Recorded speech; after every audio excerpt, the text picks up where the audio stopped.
time. Lost my skills.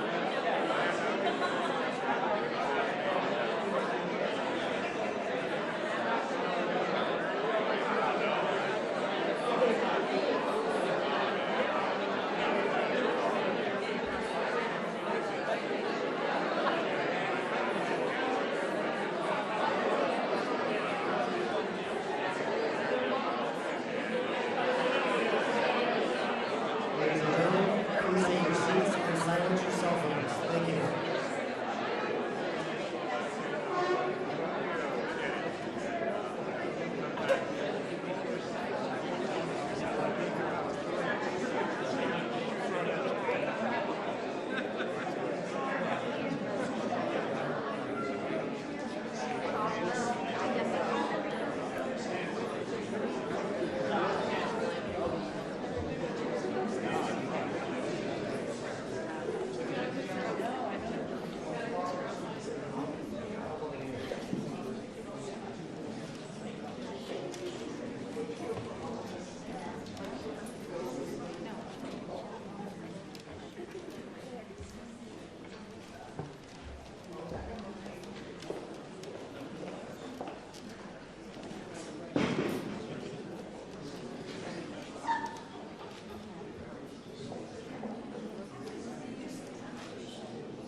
Still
Ladies and gentlemen, the President of the United States, accompanied by the Vice President of the United States.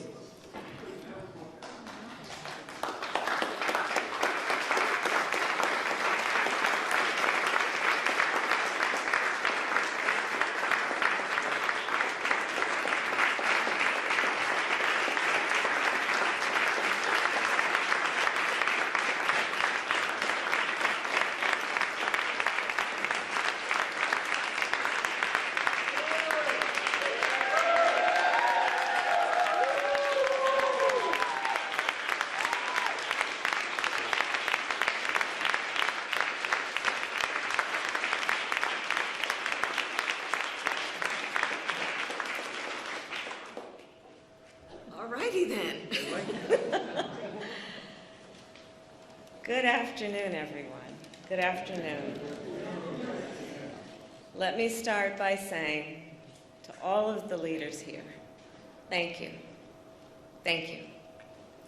To the members of our United States Congress on both sides of the aisle who helped pass the COVID-19 Hate Crimes Act, thank you.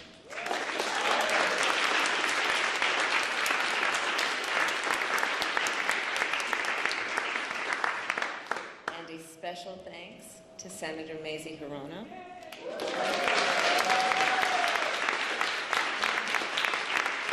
and Congresswoman Grace Meng,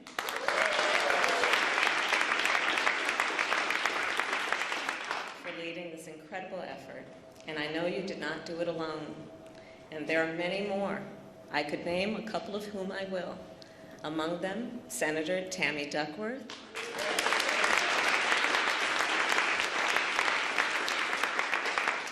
Senator Richard Blumenthal,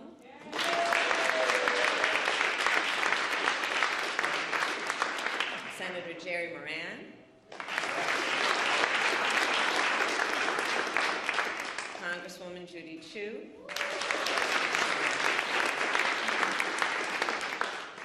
Don Beyer, and Congressman Fred Upton. Because of you, history will remember this day and this moment when our nation took action to combat hate. Thank you all. Around this time last year, when I was in the Senate, Senator Hirono and Senator Duckworth and I introduced a resolution in the United States Senate condemning the rise of anti-Asian sentiment in our country. At that time, more than 1,100 anti-Asian hate incidents had been reported since the start of the pandemic. Today, that number is more than 6,600. And I'm talking about incidents where businesses are being vandalized in our biggest cities and in our smallest towns. I'm talking about a 61-year-old man getting kicked in the head, 2 elderly women being stabbed while waiting for the bus, 8 people in Atlanta getting shot on a Tuesday night. This violence, it did not come from nowhere, and none of it is new. In my life, my lived experience, I have seen how hate can pervade our communities. I have served in the justice system, in the legislative branch, and in the executive branch. I have seen how hate can impede our progress. And I have seen how people uniting against hate can strengthen our country. Those here today are united. This bill brings us one step closer to stopping hate, not only for Asian Americans, but for all Americans. It will expedite the Justice Department's review of hate crimes, every type of hate crime. It will designate an official at the department to oversee the effort, and it will expand efforts to make the reporting of hate crimes more accessible at the local and state levels. But after the President signs this bill today, our work will not be done. Here is the truth. Racism exists in America. Xenophobia exists in America. Anti-Semitism, Islamophobia, homophobia, transphobia, it all exists.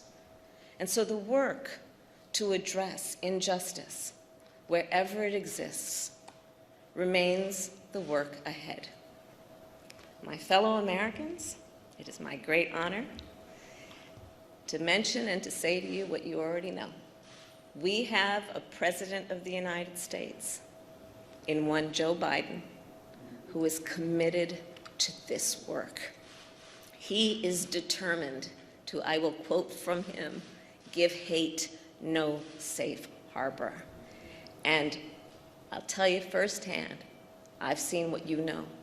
His actions match his powerful words. It is my great honor to introduce the President of the United States, Joe Biden.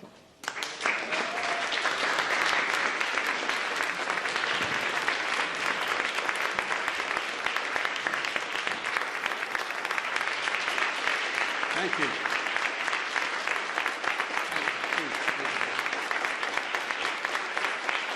Thank you, thank you, thank you.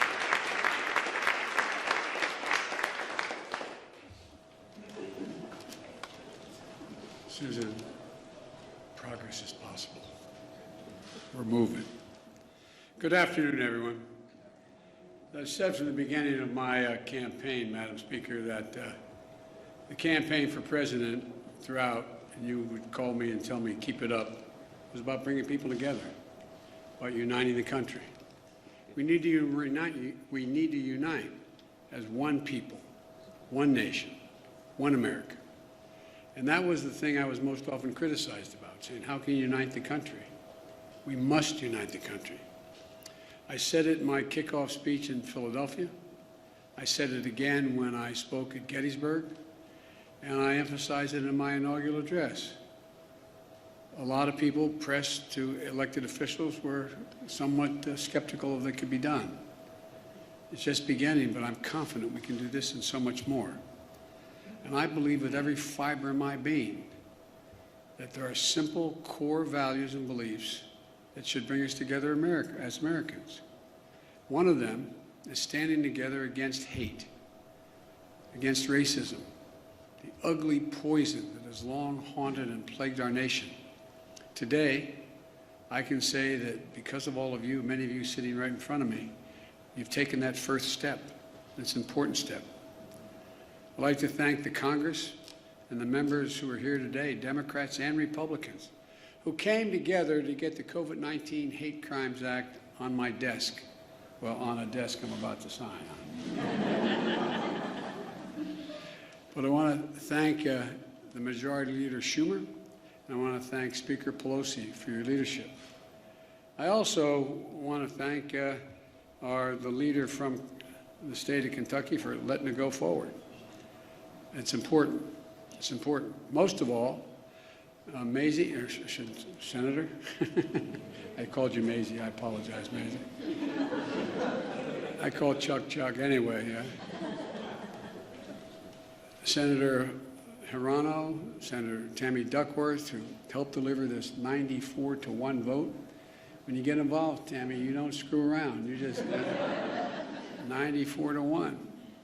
State Representative Grace Meng and Judy Chu, who helped deliver a 364 to 62 vote in the House of Representatives. That's incredible. I also want to thank, as I said, Republican members in Congress for their leadership, including Senator Moran and Senator Collins.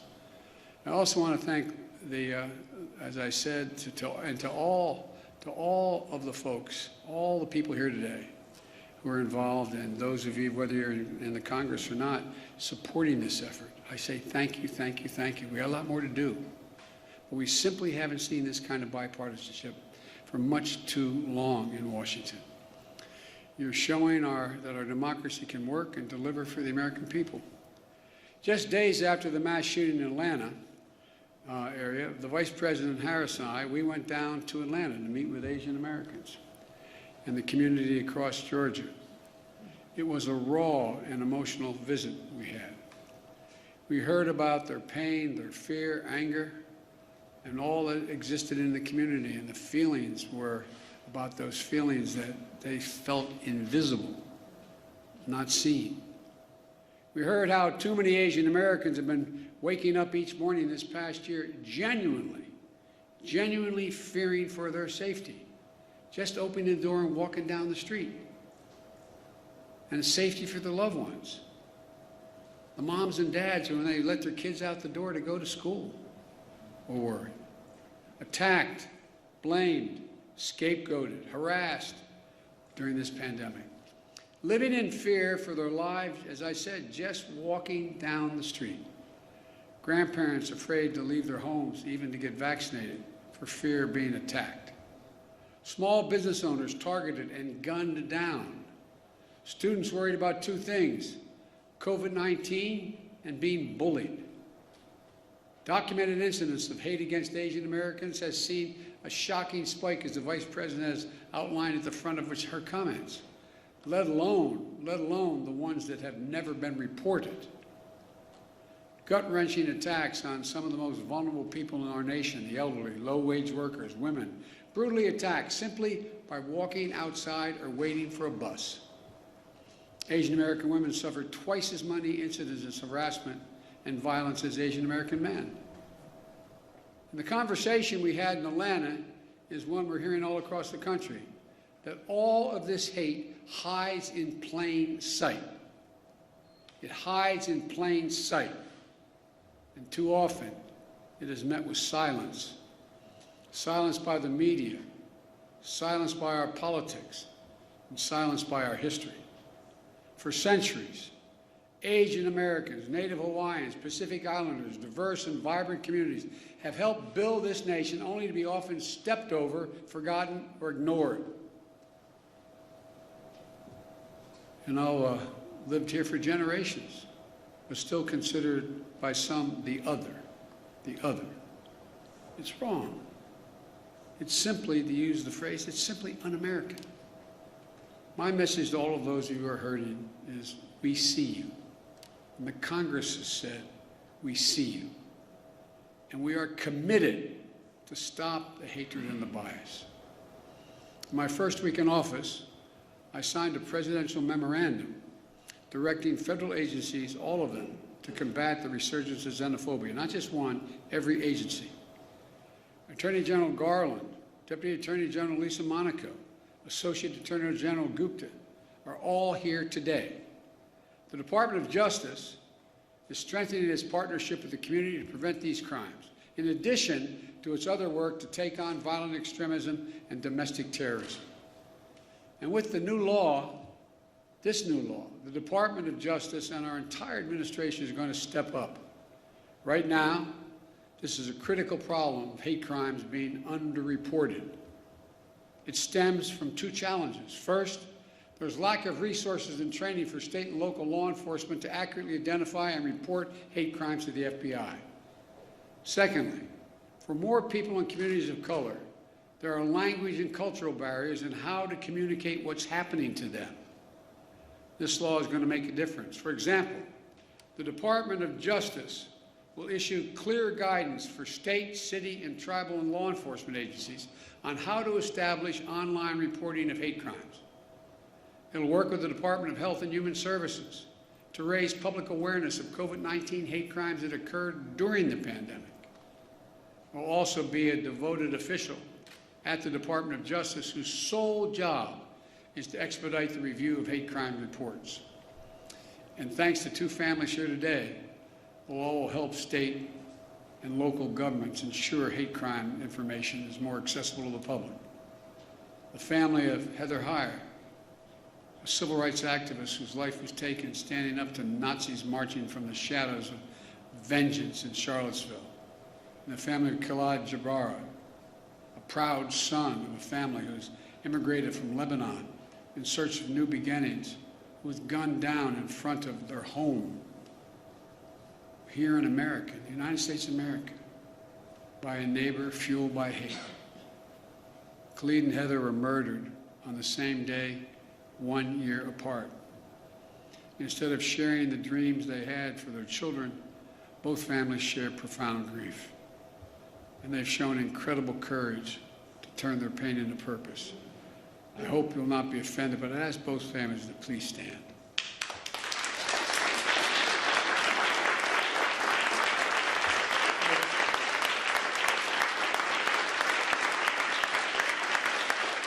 I want to thank you. I want to thank you for being here, because I know it's hard. No matter how celebratory it is, the law is being changed. When you have to show up at something memorializing your family, it's like you got the news 10 seconds ago. It's the hardest thing to do. I know from experience it takes enormous courage.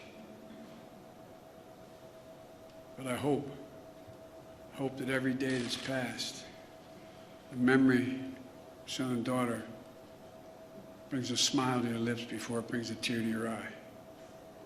Because I promise you, a lot of people understand who've gone through similar things. It's hard. So I really mean it when I say thank you. Thank you for being here. It takes a lot of courage. Thank you.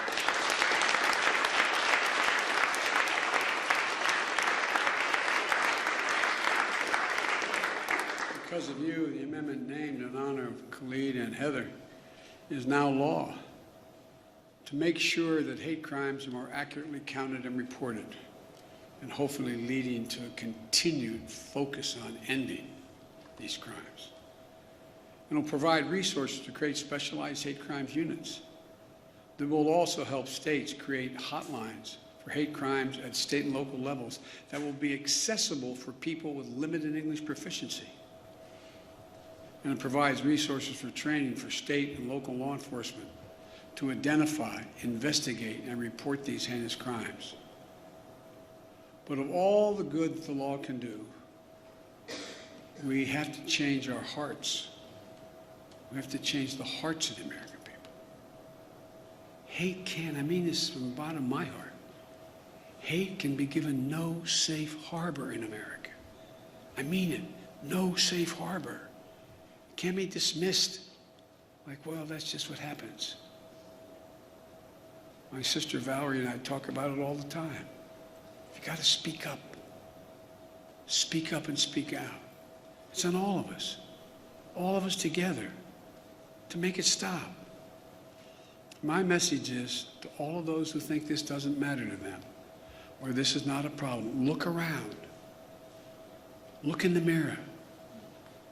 Look in the eyes of your children. Every one of us are lessened. Every one of us are lessened. And we're all hurt by this hate. It has a way of seeping sort of through the cracks into communities and children who, in fact, wouldn't have crossed their mind. Words have consequences, as the senator knows. He preaches it. He understands it. Consequences. But silence is complicity. Silence is complicity. And we cannot be complicit. We have to speak out. We have to act. That's what you've done. And I can't thank you enough. I'm proud today. I'm proud today of the United States. I'm proud today of our political system, the United States Congress. I'm proud today that Democrats and Republicans have stood up together to say something. Let me close with this. Grief, as we all know, is universal, but so is hope. So is love. Sounds corny, but it really is. It really is. And hope and love can be contagious. We're the United States of America. We're good and decent people. We're unique among all nations in that we are uniquely a product of a document, not an ethnicity, not a religion, not a geography, of a document. And think about this, I'm being literal. Uniquely a product of a document that says we hold these truths to be self-evident, that all men and women are created equal, endowed by their Creator with certain inalienable rights, including life, liberty, and the pursuit of happiness. Every time we're silent, every time we let hate flourish, we make a lie of who we are as a nation. I mean it literally. We cannot let the very foundation of this country continue to be eaten away like it has been in other moments in our history and happening again. I looked at this law that you all passed as maybe the first break, the first significant break on a moment in our history that has to be turned around. Not Democrat, Republican, has to be turned around. As a consequence, we should do what is required by the obligations of this democracy, by our faith in God and our faith in each other, to do justice, to love mercy, to walk humbly, and as fellow human beings and fellow Americans, remember, we're unique in all of history as a nation. This is the United States of America, for God's sake. And God bless you all, particularly those who push this through and continue to push it. Now I'm going to sign this bill, which is a great honor. I don't know who's calling, but tell them we're busy. I was going to say, unless it's my sister, but she's here. So I'd like to invite to the stage Senator Hirano, Senator Duckworth, Congresswoman Grace Meng, Congresswoman Judy Chu, Congresswoman Don Beyer, Senator Richard Blumenthal, and Senator Moran, but I don't think he can be here today. Actually, it should have you, I should put the table down the middle of all of you and sign it down there. But thank you, thank you, thank you.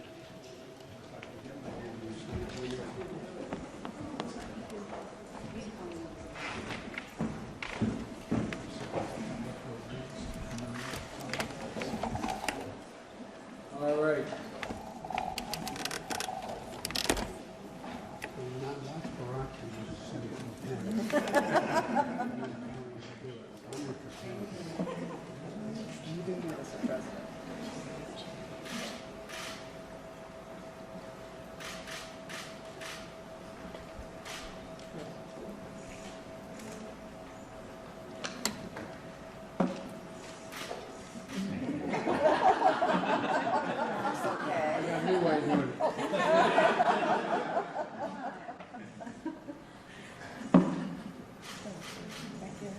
Oh, there you go, sorry. You look amazing. Thank you. Congratulations, you all.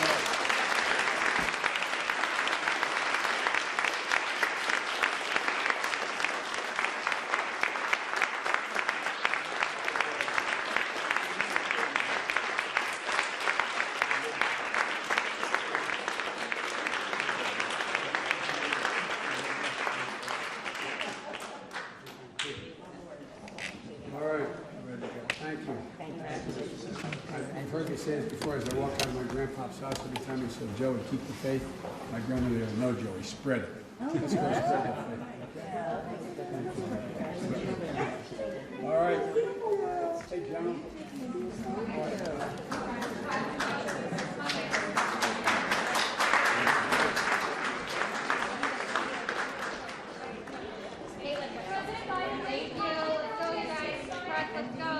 Ladies and gentlemen, please remain seated while the President and the Vice President depart. Thank you.